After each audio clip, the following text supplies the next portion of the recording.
ირაკლი ოქროშვილი ცნობილი განცხადება, რომ ირაკლი საპირებად დაბრუნებული იყო საქართველოში და შეერთებოდა ამ მიტინგს. ოქროშვილი ამ დროს ჩვენი ინფორმაციით იმყოფებოდა ვლადიკავკაზში. ოქროშვილი არ მალავდა თავის ღია პროფესიულ ორიენტაციას.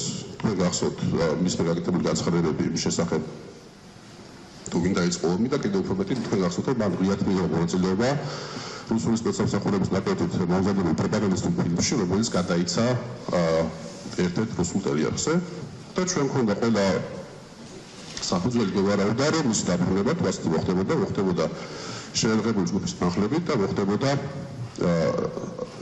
სამხრეთ ოსეთის ოკუპირებული ტერიტორიიდან. ამიტომ ჩვენ გავაძლიერეთ უსაფრთხოების ნორმები, როგორც აფხაზეთის საოკუპაციო ხაზის გასწვრივ, რათა ამოხდარიყო შემოჭრა ოქროშვილის ან მასთან ერთად შეერაღებული პრობლემების. ბურჯანაძე და მის მომხრეები წავიდნენ ყველაზე რადიკალურ ზომაზე, მათ განაცხადეს, რომ ისინი ჩაშლიდნენ საქართველოს დამოუკიდებლობის დღისადმი მძღოლ სამხედრო აღლუმს. ყველაფერმა ამან გვაფიქრებინა, რომ საქმე ჰქონდა კარგად დაგეგმილ პროვოკაციასთან, რომელშიც შეიძლება მონაწილეობა შეიძლება პირდაპირ ყოფილიყო ჩართული რუსული სპეცსამსახურების, ამიტომ ჩვენ უნდა მივიღოთ განსაკუთრებული ზომები, რათა